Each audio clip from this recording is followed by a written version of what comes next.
Have you ever wondered what the world will be like in the future? With mankind developing new technology faster than ever before, it's likely our world will be completely different in the next 20 or 30 years than what it is now. In today's video, we're going to take a deeper look into some of the new and exciting technology that is expected to be released in the next few decades, and maybe get a glimpse into what our world could look like in the year 2050. But before we start, make sure you smash that like button and subscribe to our channel for more awesome videos like this. Let's start with one that's probably on the top of everyone's future bucket list, which is space tours and travel. Have you ever imagined what it will be like to travel to space? Well, in 2050, it might be possible. According to Business Insider, space tourism could happen by then, with rocket companies like Elon Musk's SpaceX and Jeff Bezos' Blue Origin. We could see the beginning of space tours being made available to the general public. How cool would that be? You won't have to train your entire life to be an astronaut. In the future, you could book a space holiday as easily as buying a plane ticket. It will most likely cost a fortune for one of those interstellar seats, and unfortunately will only be affordable for the super rich. So, if you want to travel through space, you better start saving now. There's also the possibility of colonizing other planets. Elon Musk, for example, is working on a project that could see the first human settlement begin in the next 10 years. Although, it will take a very long time before it becomes livable for the general population. As Mars has a very cold climate and no oxygen, we would most likely need to build small, contained ecosystems that can produce oxygen for us to breathe. But it's still pretty exciting to think that we could be in the first generation human space travelers. The next thing we will likely have in the future is advanced drones. Just look at Amazon and Jubilant FoodWorks, who are already using drones for the delivery of goods and pizzas. With drones being bought and used for surveillance and mapping, it's not long until they slowly start taking over and overthrow our local delivery guys.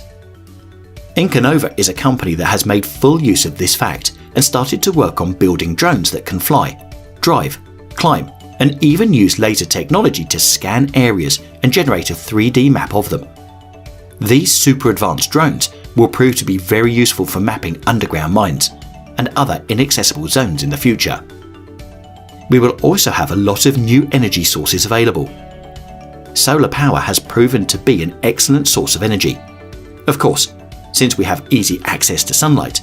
But can you imagine what space solar power can bring to the table? Orbital solar power stations or satellites can be built in high orbit that can use microwave or laser power transmission to send solar energy to Earth using very large antenna. That energy could then eliminate the need for old, polluting energy sources such as diesel or petrol. A solar power plant placed in orbit would not be affected by day and night cycles, seasons, or weather because of its constant exposure to the sun. However, this idea isn't actually new. It has been around since 1968, but construction costs are through the roof, and back then they didn't have the technology that we have today to make it possible. Another new energy source is ocean thermal energy, and is one of the world's largest renewable energy sources, but it is oddly a largely untapped resource. It's frustrating to even say this. Like, come on, water is everywhere. But that's not to say that companies aren't using it though. The geniuses at Blue Rise are generating utility-scale electricity through ocean thermal energy conversion. Once they get a breakthrough, it will be able to surpass fossil fuel energy and other renewables that require storage and grid balancing.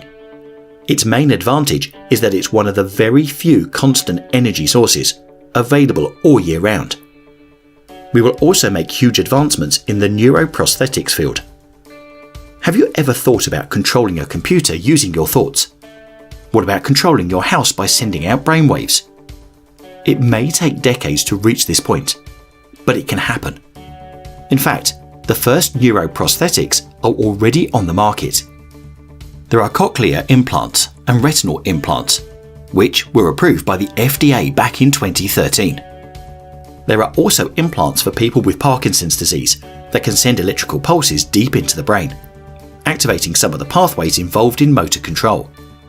There are also rare cases of brain implant therapies for people paralysed due to spinal cord injury, or other neurological damage. These implants are inserted into the brain and read off electrical signals that are translated by computer to restore a bit of movement and communication. But if you pair it with an exoskeleton, then hope for the paralysed is truly possible. It even made the news that Tybalt, a 30-year-old paralysed man, was able to move all his limbs with the help of an exoskeleton that can read brainwaves. Isn't that awesome? Following on from neuroprosthetics, we will probably also develop hardware implants. If you've played Cyberpunk long enough, then you'll get an idea of what we're talking about here. There are already famous examples of real-life cyborgs, people with hearing aids powered with artificial intelligence, John, who works at customer service, and patients wearing implanted pacemakers. These people are technically cyborgs, and they may be everywhere around us in a matter of time. A new generation of people might likely start the cyborg trend, where they would implant devices and hardware into their bodies just to look cooler. Bit of a step up from a tattoo or piercing, right? It's not just a bad thing though. Utilising this in the medical field makes it possible to repair physical impairments, such as eyesight problems. Although, it can also pave the way to the possibility of having the eyesight of an eagle and other superhuman qualities. There's also a lot of hope for people who have lost limbs in accidents. As there are currently a number of robotic prosthetics available already, you can bet that in the next few decades we will be able to create human-like prosthetics that integrate with your body. Our medical expertise will also improve immensely. There are a lot of world-breaking ideas to improve medical practices, but let's start with the one that we've been hoping to make a reality. The concept of the medical tricorder from Star Trek has been in talks for years, and we are hopeful that researchers can pull it off. Can you imagine having a device that can immediately give you a diagnosis, the patient's vital signs, and health parameters all from one scan? The closest to the medical tricorder is the Viatom CheckMe Pro. This device not only measures your body temp, but measures pulse rate and rhythm, systolic blood pressure, oxygen saturation, physical activity, and can even trace sleep patterns. Instead of patiently waiting for the findings of medical professionals, patients will become the point of care while monitoring their health by themselves. It's a handy device to have for sure. Nanotech and targeted treatments are also worth a mention. Nano devices and nanoparticles will soon operate as cancer treatment tools, precise drug delivery systems, or microscopic surgeons. Researchers from the Max Planck Institute are trying to make this a reality and have been experimenting with these micro-sized robots that can swim through body fluids. These microbots can be used to deliver drugs in a highly targeted way, just like the Amazon delivery man, only much, much smaller. These delivery bots are designed to swim through non-Newtonian fluids, like your blood, around your lymphatic system, or across the slippery fluid on the surface of your eyeballs. Although we are not there yet, the development of digestibles could be our one-way ticket to the wonderful world of nano devices. These tiny pills combined with a sensor could track the digestion and absorption of drugs after taking them. It's already been out since 2015, where the FDA approved the first drug product combined with a digestible sensor. The Japanese pharmaceutical company, Otsuka, and Proteus Digital Health created a digestible sensor incorporated with a drug against mental illness. With the patient's approval, the tiny sensor could communicate with a wearable sensor patch when the drug is taken. Then the information is transmitted to the patient or caretaker's smartphone or tablet. Pretty convenient, right? Another thing to look forward to is the fact that autonomous vehicles will most likely be used by the masses in 2050. Will public transportation take to the skies? Who knows, but this could be a reality in 2050.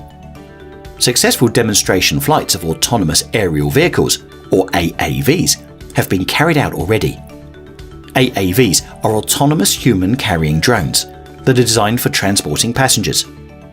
Most configurations of these flying vehicles use vertical takeoff and landing through horizontal rotors, eliminating the need for a runway.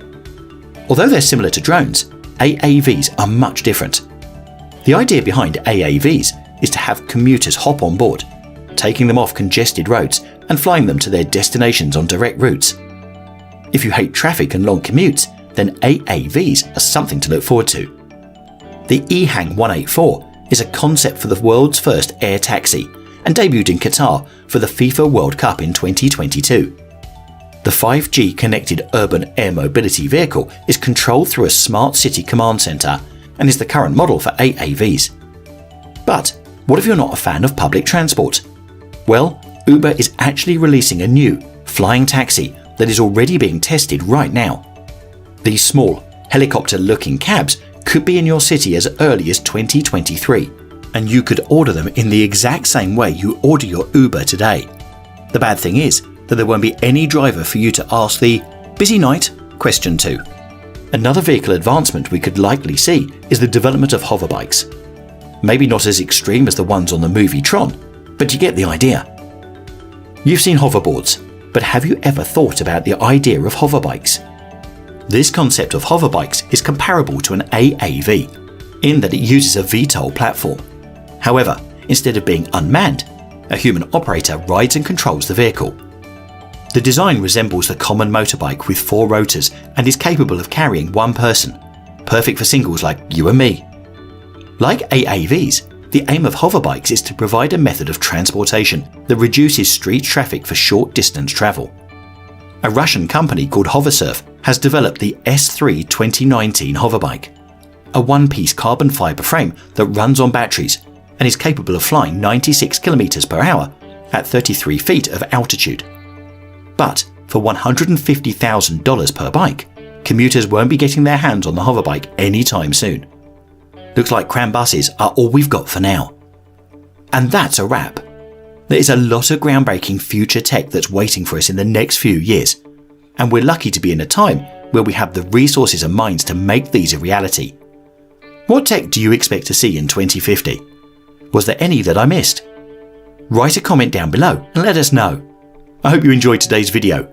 If you did, make sure you subscribe to our channel and turn on the bell icon to stay updated whenever we release a new video. Other than that, thanks for watching, and I will see you in the next video.